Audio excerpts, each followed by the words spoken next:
السلام علیکم ورحمۃ اللہ وبرکاتہ۔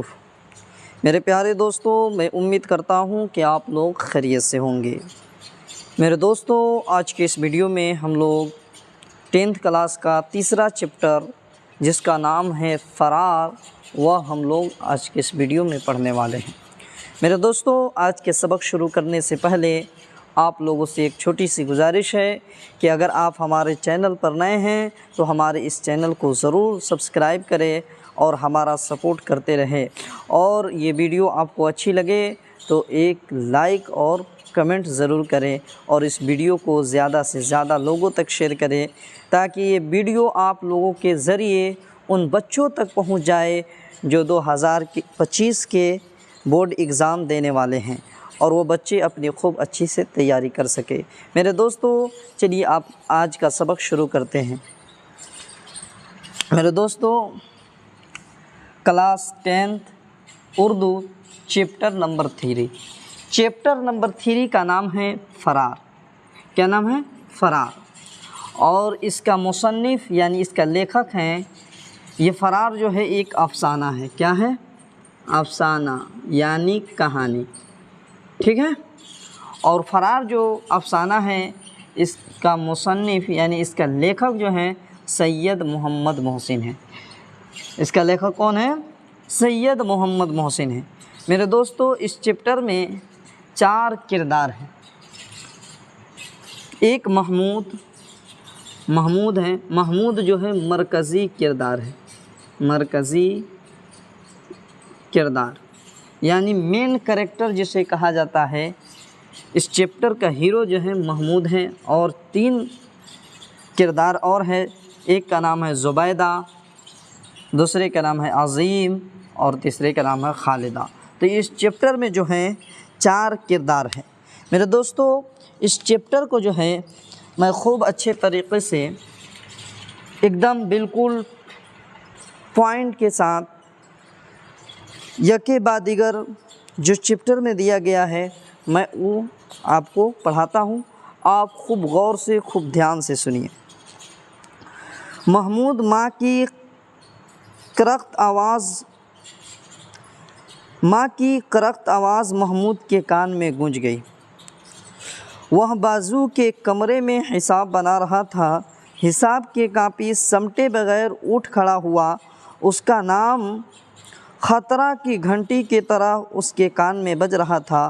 وہ بھاگا ہوا ماں کے پاس آیا۔ اس کی ماں کا فربا جسم غصہ سے کانپ رہا تھا۔ دھیان سے سنیے۔ محمود کی جو ماں ہے وہ تیز آواز دیتی ہے، اور وہ آواز محمود کے کان میں گونجی، یعنی محمود کو سنائی دی۔ وہ بازو کے کمرے میں یعنی بغل والے کمرے میں حساب بنا رہا تھا، میتھ کا سوال بنا رہا تھا۔ حساب کی کاپی سمٹے بغیر اٹھا اور کھڑا ہو گیا، یعنی وہ محمود حساب بنا رہا ہے، جیسے ہی اس کی ماں کی آواز اس کی کانوں تک پہنچتی ہے وہ کیا کرتا ہے؟ کاپی بھی نہیں سمیٹتا ہے، کھڑا ہو جاتا ہے۔ اس کا نام خطرہ کی گھنٹی کی طرح اس کے کان میں بج رہا تھا۔ اس کا نام جو ہے ایسا اس کے کان میں گونجا کہ لگا کہ کوئی خطرہ میرے اوپر آنے والا ہے۔ وہ بھاگتا ہوا ماں کے پاس آیا۔ کس کے پاس آیا؟ ماں کے پاس آیا۔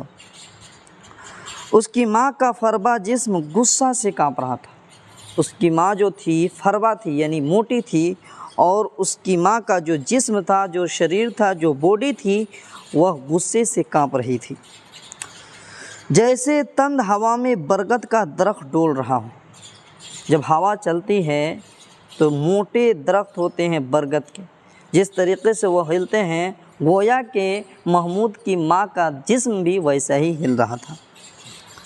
ماں کی ابھری ہوئی آنکھیں، لال انگارہ سا چہرہ، پھیلی ہوئی گردن دیکھ کر سہم گیا۔ جب ماں کو اپنے اس انداز میں دیکھا تو محمود کیا ہو گیا؟ سہم گیا، یعنی ڈر گیا۔ گویا یہ منظر اس کے لیے نیا نہیں تھا۔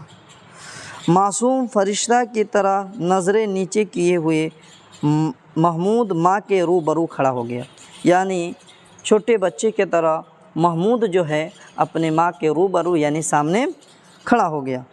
یہ منفلانہ انداز آنے والی آفت کے مقابلہ میں اس کا تنہا ہتھیار تھا۔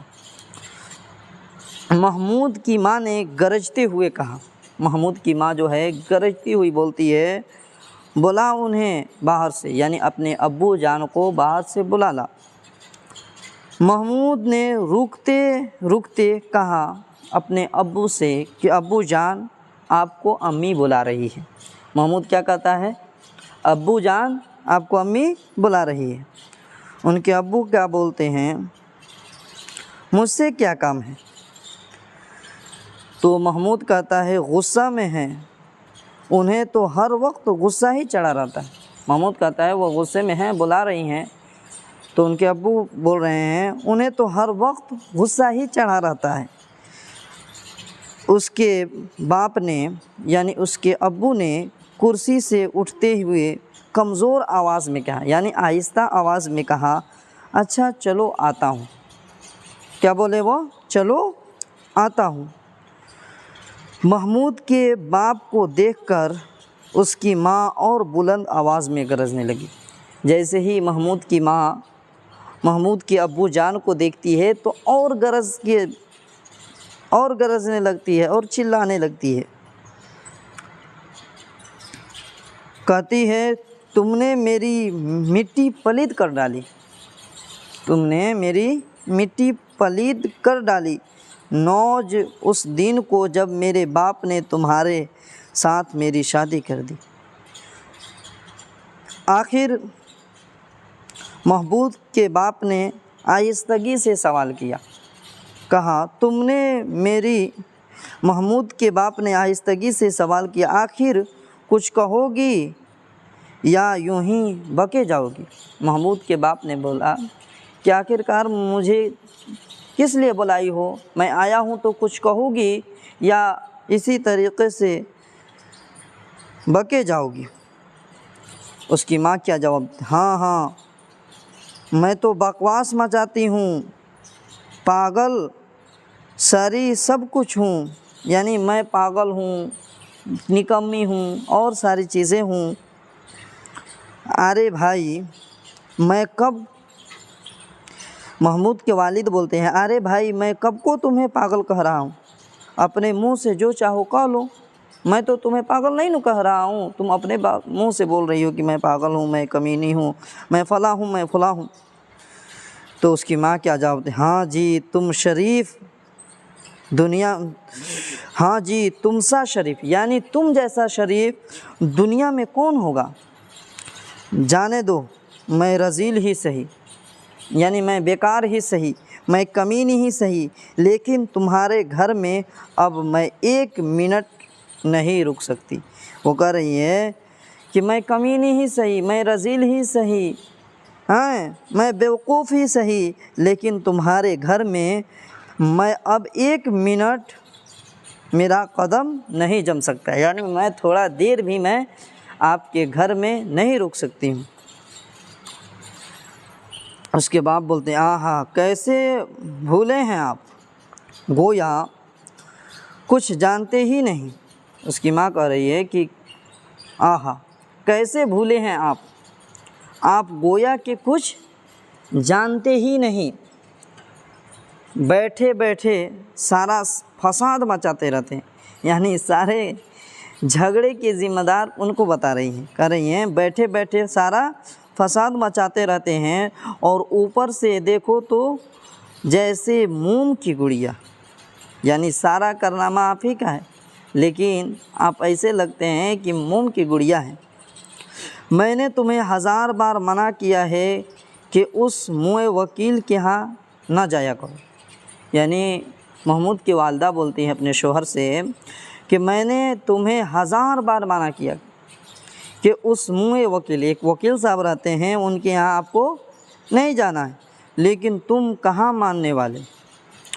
اس کی جورو تو ڈائن بن کر مجھے نگلنے کی فکر میں ہے، یعنی اس کی بیوی جو ہے وکیل کی، مجھے ڈائن بن کر نگلنے کی فکر میں ہے، اور تم اس سے گھل مل کر میٹھی میٹھی باتیں کیا کرو۔ ارے بھائی آہستہ بولو، محمود کے والد بول رہے ہیں ارے بھائی آہستہ بولو، محلہ والے سنیں گے تو کیا کہیں گے، تمہیں تو خواہ مخواہ شک پیدا ہو جاتا ہے۔ محمود کے والد کہہ رہے ہیں کہ محلہ والے سنیں گے تو کیا کہیں گے، اور تمہیں خواہ مخواہ کیا ہو جاتا ہے، شک پیدا ہو جاتا ہے، ڈاؤٹ پیدا ہو جاتا ہے۔ محمود کی ماں نے اور چیخ چیخ کر بولنا شروع کر دی۔ محمود کے والد بول رہے ہیں کہ آہستہ بولنا ہے، لیکن وہ کیا کر رہی ہیں، اور چیخ چیخ کر زور زور سے بولنا شروع کیا۔ ہزاروں گالیاں وکیل کو دی۔ یہ جس وکیل کے پاس محمود کے والد جاتے تھے، اس وکیل کو محمود کی والدہ نے ہزاروں گالیاں دی، سینکڑوں صلاتیں محمود کے باپ کو سنائی۔ محمود اپنی عمر کے 10ویں سال میں یتیم ہو گیا۔ ابھی محمود 10 سال کے تھے تو ان کے والد دنیا سے فوت ہو گئے، دنیا سے چلے گئے، اور باپ کے مرنے کے تھوڑے ہی عرصہ کے بعد اس کی ماں بھی اسے چھوڑ گئی، یعنی والد بھی چلے گئے دنیا سے، اور کچھ دن گزرنے کے بعد ان کی والدہ انہیں چھوڑ گئی۔ قسمت نے اسے اس کے عثرت زدہ ماموں کے مکان میں منتقل کر دیا، یعنی قسمت نے، ان کی آرتھک استھتی نے ان کے ماموں کے مکان میں بھیج دیا۔ زندگی کی دشواریاں اس کے لیے ایک نامہر لیکن عاقبت اندیش استاذ بن گئی، یعنی اس کی زندگی کی جو کٹھنائیاں تھی اس کے لیے کیا بن گئی، استاذ بن گئی، ٹیچر بن گئی۔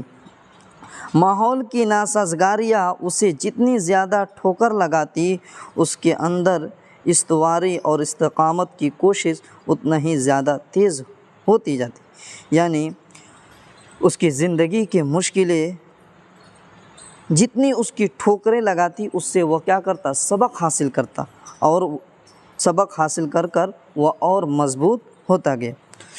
اس صغر سنی میں، یعنی اس چھوٹی سی عمر میں بھی وہ مستقل مزاجی اور پختگی عزم کا ایک مکمل نمونہ معلوم ہوتا تھا۔ جیسے اس کا بچپن طفیلیت اور شباب کے درمیان مراحل فاند کر انسانی تعمیر کی آخری منزل تک پہنچ گیا ہو، یعنی اس نے اپنے بچپنے گزار کر، جوانی گزار کر، اور آخری منزل تک پہنچ گیا وہ اس نے اپنے زندگی کے مشکلوں سے، اپنی زندگی کے ٹھوکروں سے ایسا سبق حاصل کیا۔ محمود یونیورسٹی کے ہاسٹل میں رہتا تھا، جہاں اس کی تنہائی پسندی اور رہبانیت کا اس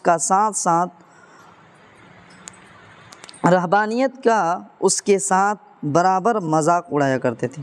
محمود جس ہاسٹل میں رہتے تھے اس کا مذاق اڑایا جاتا تھا۔ یونیورسٹی کی فضا کو ایجوکیشن، لڑکے اور لڑکیوں کی یکجا تعلیم کی وجہ سے گہری رومانی ہو گئی تھی، یعنی جس یونیورسٹی میں محمود تعلیم حاصل کر رہے تھے، اس یونیورسٹی میں لڑکے اور لڑکی ایک جگہ اکٹھا ہو کر تعلیم حاصل کرتے تھے۔ اس کی وجہ سے اس کے اندر گہری رومانی پیدا ہو چکی تھی۔ محمود کے ساتھی کمال جادو بیانی اور گرم جوشی کے ساتھ اس فردوسی مناظر کی تصویریں اس کے آگے کھینچتے تھے، یعنی جو بھی ایک دوسرے کے ساتھ ہوتا تھا تو اس کے ساتھی اس پہ تانا مارتے تھے۔ محمود کی طبیعت میں بھی گدگدی سی پیدا ہو جاتی تھی۔ یار تمہارے سینے میں دل نہیں، لکڑی کا ٹکڑا ہے۔ کیا کہتے تھے؟ یار تمہارے سینے میں دل نہیں، لکڑی کا ٹکڑا ہے، جس پر بجلی تک کا بھی اثر نہیں ہوتا، جس پر بجلی کا بھی اثر نہیں ہوتا۔ کل کلاس میں خالدہ کس طرح نظریں بچھا بچھا کر تمہیں تک رہی تھی۔ کسی ساتھی نے محمود سے کہہ رہا ہے کہ کل کلاس میں خالدہ کس طرح نظریں بچھا بچھا کر تمہیں تک رہی تھی، کاش وہ اس طرح مجھے دیکھتی ہوتی تو یقین مانو میں اپنا کلیجہ نکال کر رکھ دیا ہوتا۔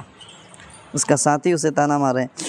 عظیم نے اپنے خاص پرجوش انداز میں کہا، خیر مذاق وغیرہ ختم کرو۔ کیا کہہ رہا؟ خیر جو بھی ہوا یہ مذاق وغیرہ ختم کرو، بیچاری معصوم سی لڑکی پر جو تم اس قسم کی تہمت لگاتے ہو، اس قسم کی الزام لگاتے ہو، یہ تو بہت نامناسب بات ہے۔ یہ کیسی بات ہے؟ یہ تو بہت نامناسب بات ہے۔ تو اس کے ساتھی نے کیا کہا؟ کیسی تہمت؟ ہم انہیں گھورتے رہتے ہیں اور وہ بیچاریاں ہمیں تکنے سے بھی رہی، یعنی ہم لوگ اس کو تو دیکھتے ہیں، گھورتے ہیں، لیکن وہ ہم لوگوں کے طرف تکتی ہی نہیں۔ اور بھائی تمہیں تو اپنا مول معلوم نہیں۔ ایک ساتھی بولتا ہے بھائی تمہاری اپنی قیمت معلوم نہیں، کاش میرے اندر تمہاری شکل و صورت ہوتی، میری زندگی اس مستقل رومانی ہوتی۔ عظیم نے سینہ تانے ہوئے کہا، آج شام کو نمائش آؤں تو تمہیں دکھلاؤں، یعنی نمائش کی جگہ جس کو بیوٹی پارلر کہا جاتا ہے، جہاں پہ نمائش ہوتے ہیں، زیب و زینت کے سامان ہوتے ہیں۔ تو محمود جو ہے سینہ تانے کا کہہ رہا، آج شام کو نمائش آؤں، یعنی بیوٹی پارلر سے ہو آؤں تو تمہیں دکھلاؤں کہ یار ان نقطہ داں کے لیے کیسی صلاح عام ہے۔ میں تمہارے کہنے پر آج شام کو نمائش جاؤں گا، یعنی بیوٹی پارلر میں جاؤں گا، پھر وہاں سے کسی ریسٹورینٹ میں چلنا، لیتے آنا اپنی کسی ماہ پارہ کو، وہ بھی میری استقامت آزما لے گی، یعنی اپنی کسی دوست کو، کسی گرل فرینڈ کو لے کر آنا، وہ بھی میری استقامت آزما لے گی، میری حسین جمیل چہرے کو دیکھ لے گی، میری خوبصورتی کو دیکھ لے گی کہ میں کتنا حسین و جمیل ہوں۔ واقعی چلو گے یا صرف آن میں بول رہے ہو؟ ان کے ساتھی نے کہا کہ یہ صرف بولی بازی، صرف باتیں بنا رہے ہو یا چلو گے بھی، ایسا کرو گے بھی؟ عظیم نے محمود کے چہرے پر نظریں جماتے ہوئے سوال کیا۔ عظیم نے محمود کی طرف دیکھتے ہوئے سوال کیا، محمود کسی دعوے کے بعد قدم پیچھے ہٹانا جانتا ہی نہیں۔ کیا کہہ رہا ہے محمود؟ کہ کسی دعوے کے بعد، یعنی کسی چیز کا وعدہ کرنے کے بعد قدم پیچھے ہٹانا میں جانتا ہی نہیں۔ محمود نے فاتحانہ انداز میں جواب دیا۔ عظیم تو محمود سے وعدہ لے کر چلا گیا، عظیم جو ہے محمود سے وعدہ کر کے چلا گیا، لیکن محمود ایک عجیب تاثراتی کشاکش میں مبتلا ہو گئے، جیسے کوئی کسی گناہ کے ارتکاب کا ارادہ کر کے پچھتانے لگا، اور نتائج کے موہوم لیکن ہوش ربا تصورات و کیفیات کے سانچہ میں ڈھل کر اس کی روح میں پیوست ہو رہے ہوں۔ محمود کی انگلیاں غیر اضطراری طور پر رہ کر اس کے نبض ٹٹولنے لگتی، جیسے اسے بخار کا احساس ہو رہا ہو۔ کس چیز کا احساس ہو رہا ہو؟ بخار کا۔ اس کے دل میں ایک غیر معمولی وحشتناک دیوانگی کی کیفیت محسوس ہو رہی تھی۔ محمود کے دل میں ایک غیر معمولی، جس کی کوئی قیمت ہی نہ ہو، وہ وحشتناک دیوانگی اس کی دل میں ایسی کیفیت اس کے دل میں محسوس ہو رہی تھی، جیسے کوئی رات کے سناٹے میں کھلے میدان سے خوف کھانے لگتا ہو، یعنی کوئی رات کے سناٹے میں کھلے میدان میں سویا ہو یا بیٹھا ہو تو اس کو اندر اندر خوف محسوس ہونے لگتا ہے، تو ویسے ہی اس کو خوف محسوس ہونے لگتا ہے۔ اس غیر معمولی اضمحلال اور خستگی کا کوئی سبب محمود کو سمجھ میں نہ آتا تھا۔ وہ ہاسٹل سے باہر نکلا اور قدم تیز کرتا ہوا نمائش کو روانہ ہوا، یعنی وہ ہاسٹل سے باہر نکلا اور قدم تیز یعنی رفتار کے ساتھ روانہ ہوا۔ کافی دور پہنچ چکنے کے بعد اسے احساس ہوا کہ وہ غلط راستہ پر لگ گیا۔ بہت دور چلنے کے بعد اسے کیا محسوس ہوا؟ کہ وہ غلط راستہ پر لگ گیا ہے۔ اسے اپنی اس بھول پر حیرت ہو رہی تھی اس کو اس بھول جانے پر۔ اس کے پاؤں سرد ہو گئے، یعنی اس کے پاؤں ٹھنڈے ہو گئے، اور وہ دیر تک اسی جگہ مبہوت کھڑا رہا، اسی جگہ پر کچھ دیر تک وہ کھڑا رہا جیسے اسے سکتہ سا ہو گیا ہو۔ کیسا ہو گیا؟ سکتہ سا ہو گیا۔ اب نمائش جانا بالکل بے سود ہے، یعنی اسے بیوٹی پارلر، یعنی جہاں پہ لوگوں کو سجایا جاتا ہے، خوبصورت بنایا جاتا ہے، اس جگہ پہ جانا اس کے لیے کیا ہو؟ بالکل بے سود ہو۔ اس نے کہا عظیم انتظار کر کے کہیں اور جا چکا ہوگا، یعنی اپنے دوست سے جو وعدہ کیا تھا اس کا عظیم نام تھا، تو یہ کہہ رہے ہیں کہ عظیم انتظار کر کے کہیں اور جا چکا ہوگا۔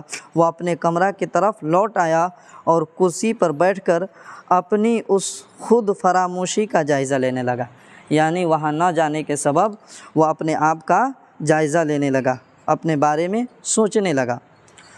آخر اسے کیا ہو گیا تھا اس کی سمجھ میں کچھ نہیں آتی، اسے کیا ہو گیا تھا اس کو خود ہی سمجھ میں نہیں آ رہا ہے کہ ہمیں کیا ہو گیا تھا۔ اپنی خود اعتمادی پر یہ کاری ضرب کئی دنوں تک محمود کے دماغ میں الجھنیں پیدا کرتی رہی، گویا کہ عظیم سے اس نے طبیعت خرابی کا عذر پیش کر دیا۔ وہ جو ہے عظیم سے کہہ دیتا ہے میرے دوست میرا آج طبیعت علیل ہے، میری طبیعت جو ہے خراب ہے، اس چیز کا بہانہ بنا دیتا ہے، جسے عظیم نے بہانہ سازی کہہ کر ٹال بھی دیا کہ اس کا دوست جسے وہ وعدہ کیا رہتا ہے عظیم سے، وہ عظیم بول دیتا ہے کہ شاید تم کیا کر رہے ہو؟ بہانہ بنا رہے ہو۔ یونیورسٹی کے تعلیم کے بعد مقابلہ کے امتحان میں شامل ہوا۔ محمود جو ہے یونیورسٹی سے جب پڑھ لیے، تعلیم حاصل کر لیے، اس کے بعد مقابلہ کا امتحان میں وہ شامل ہوتے ہیں اور اسے ڈپٹی کلکٹری مل گئی۔ کون سا عہدہ ملا؟ ڈپٹی کلکٹری کا عہدہ اسے ملا۔ نسبتیں اس کی تعلیم کے وقت ہی سے آتی تھی، یعنی اس کو اچھا جاب کرنے کا شوق جو ہے تعلیم ہی کے زمانے سے تھی، پڑھنے ہی کے زمانے ہی سے تھی۔ اب بڑے بڑے گھرانوں سے اسے پیام آنے لگے شادی بیاہ وغیرہ کے لیے۔ ایک دن محمود گھر واپس آیا تو گھر کی ویرانی اسے کاٹتی ہوئی محسوس ہوئی۔ کیسی محسوس ہوئی؟ لگتا ہے گھر کاٹ رہا ہے، ویسے اس کو محسوس ہوئی۔ اسے اپنی زندگی حیات کی ایک بے روح نقل نظر آنے لگی، اپنی زندگی حیات کی ایک بے روح نقل نظر آنے لگی۔ گھر کے سناٹے میں دیوار سے لگی ٹک ٹک کرتی ہوئی گھڑی اس کے دماغ پر ٹھوکریں مارنے لگی۔ گھر کے سناٹے میں دیوار سے لگی ٹک ٹک کرتی ہوئی گھڑی اس کے دماغ پر کیا کرتی ہے؟ ٹھوکر مارنے لگی۔ گھڑی کا پینڈولم اسے اپنی ذات کا مرقع معلوم ہونے لگا، ویسے ہی ایک طریقہ اور ایک رنگ پر حرکت کرتا ہوا وہ کب تک مشین کے پرزوں کی طرح زندگی گزارتا رہے گا۔ اس نے سوچا اور فیصلہ کر لیا کہ وہ بہت جلد شادی کر کے زندگی کی کیف معابیوں سے ہمکنار ہو کر رہے۔ محمود نے سوچا اور سوچنے کے بعد کیا فیصلہ کیا کہ میں بہت جلد شادی کر کے زندگی کی کیف معابیوں سے ہمکنار ہو کر رہوں گا، یعنی شادی کر کے شادی کی بعد والی میں زندگی گزاروں گا۔ اسی شام کو اس نے اپنی ساری پچھلی نسبتوں پر نئے سرے سے غور کرنا شروع کر دیا، یعنی جس رات میں یہ سارا فیصلہ لیا، اسی رات میں اسی شام کو اس نے اپنی ساری پچھلی نسبتوں سے، یعنی پیچھے جتنے کام کیے رہتے ہیں سب پہ غور کرنا شروع کر دیتے ہیں۔ اکثر و بیشتر کے متعلق اسے علم تھا کہ وہاں اب اس کے لیے جگہ خالی نہ رہی تھی۔ باقی ماندہ چند نسبتوں میں اسے ایک ہر اعتبار سے قابل اعتنا معلوم ہوئی، صرف لڑکی کی تعلیم نامکمل تھی، یعنی وہ اپنے رشتے کے لیے شادی کے رشتے کے لیے چاروں طرف اپنا رشتہ دوڑایا تو ایک لڑکی کی رشتہ اسے ملی، لیکن اس کی تعلیم ابھی مکمل نہیں ہوئی تھی۔ صرف لڑکی کی تعلیم نامکمل تھی، لیکن لڑکی کا سن زیادہ نہ تھا، عمر جو ہے لڑکی کی زیادہ نہ تھی، اس لیے یہ خامی دور کی جا سکتی تھی۔ محمود نے اس نسبت کی از سر نو چھیڑ چھاڑ کرائی، بات چیت چلی، بات پختہ ہو گئی اور عقد بھی جلد ہو گیا، یعنی نکاح بھی جلد ہو گیا، لیکن رخصتی لڑکی کے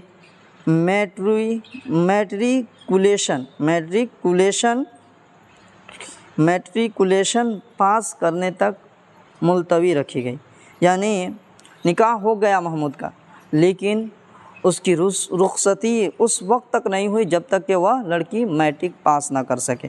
جب لڑکی میٹرک پاس کر لی تب جو ہے اس کی رخصتی ہوگی۔ تو یہ بات طے رکھی گئی۔ امتحان کا نتیجہ زبیدہ کی خاطر خواہ کامیابی کا مژدہ لایا۔ جب امتحان کا نتیجہ آیا، جب رزلٹ آیا تو زبیدہ کی خاطر خواہ کامیابی کا مژدہ لایا۔ محمود خوشی سے دیوانہ ہو گیا، اس کے خواب اب حقیقت بننے والے تھے۔ محمود کے جو خواب تھے وہ کیا ہونے والے تھے؟ حقیقت بننے والے تھے۔ وہ اس خیال کی لذت سے سرشار ہو رہا تھا۔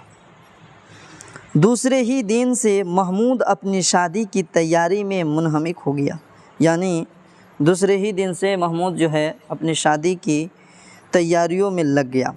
اس نے دفتر سے 2.5 ماہ کی مسلسل فرصت لے لی، یعنی جس دفتر میں وہ ڈپٹی کر رہے تھے اس دفتر سے جو ہے 2.5 ماہ کی یعنی 2.5 مہینے کی مسلسل فرصت لے لی، یعنی چھٹی لے لی۔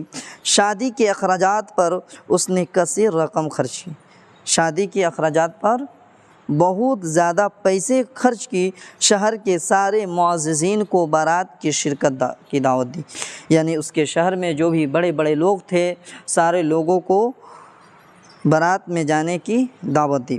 لیکن سسرال میں قدم رکھنے کے بعد اس کے اندر ایک عجیب حیرت انگیز تغیر بیدار ہونے لگا تھا، یعنی محمود سسرال میں قدم رکھتے ہیں تو رکھنے کے بعد اس کے اندر ایک عجیب حیرت انگیز تبدیلی پیدا ہونے لگتا ہے۔ تغیر یعنی تبدیلی، چینجنگ۔ اس کی آنکھیں بے نور اور متوحش دکھائی دینے لگتی ہے۔ اس کا جسم برف کی طرح سرد ہوتا جا رہا تھا، اس کا جسم جو ہے برف کی طرح ٹھنڈا ہوتا جا رہا تھا، اور چہرے کی سرخی رفتہ رفتہ پھیکی پڑتی جا رہی تھی، جیسے کوئی دور سے ایک بھیانک منظر دیکھ رہا ہو، یعنی کوئی خوفناک منظر دیکھتا ہے تو اس کے دل پر، اس کے جسم پر کپ کپی طاری ہو جاتی ہے، ویسے اس کو ہونے لگتا ہے۔ باہر کے لوازمات کے بعد جب محمود کو زنانہ مکان کے اندر لے جایا جانے لگا تو اس کے پاؤں میں لڑکھڑاہٹ پیدا ہو گئی۔ کیا ہوئی؟ اس کے پاؤں میں لڑکھڑاہٹ پیدا ہو گئی اور اس کے سارے جسم میں ایک ہیبت ناک تھرتھراہٹ، جیسے اسے شدت کا جاڑا لگ رہا ہو۔ کیا ہو رہا ہو؟ شدت کے ساتھ جو ہے ٹھنڈی لگ رہی، یعنی زیادہ ٹھنڈی لگ رہی ہو۔ آگے قدم بڑھانا اس کے لیے ناممکن ہو گیا، آگے قدم بڑھانا اس کے لیے ناممکن ہو گیا، یعنی اس سے آگے قدم بڑھایا ہی نہیں جا رہا تھا۔ عورتوں میں محمود کی اس کیفیت پر ہلچل مچ گئی۔ عورتوں کے اندر محمود کی جب یہ کیفیت دیکھی عورتوں نے تو ان کے اندر ہلچل مچ گئی۔ اس کے سسرال کو، اس کے سسر کو، ان کے سسر کو اطلاع دی گئی، یعنی خبر دی گئی۔ وہ بھاگا ہوا محمود کے قریب آئے، وہ بھاگتے ہوئے کہاں ہیں؟ محمود کے قریب آئے۔ مزاج پرسی، یعنی مزاج پوچھی، طبیعت پوچھی کہ طبیعت کا حال دریافت کیا، لیکن محمود کو جیسے سانپ سونگھ گیا تھا، یعنی محمود ایسا ہو گیا تھا گویا کہ اس کو سانپ کاٹ لیا ہو۔ اس کے منہ سے ایک لفظ نہ نکلا، اس کے منہ سے ایک لفظ نہ نکلا، جیسے وہ ضعفتاً گونگا ہو گیا ہو، یعنی کیسا ہو گیا ہو؟ ایسا لگ رہا تھا کہ وہ گونگا ہو گیا ہے، اس کے منہ سے کوئی آواز نہیں نکل رہی ہے، اس نے ابھی بولنا سیکھا ہی نہ ہو۔ یعنی محمود کی کیفیت محمود کی حالت ایسی ہو گئی تھی، ان کے سسر نے جب اس سے طبیعت کے بارے میں پوچھا تو کچھ جواب ہی نہیں دیا۔ تو میرے دوستو، آج یہاں پہ 10th کلاس کا چیپٹر نمبر 3 جس کا نام ہے فراغ، وہ کمپلیٹ ہوتا ہے۔ اگر یہ ویڈیو آپ کو اچھی لگی ہو تو دل سے لائک کریں اور اپنے دوست و احباب، اپنے عزیز و اقارب کے پاس اس کو ضرور شیئر کریں اور ہمارا سپورٹ کرتے رہیں۔ ملتے ہیں نیکسٹ ویڈیو میں۔ اللہ حافظ۔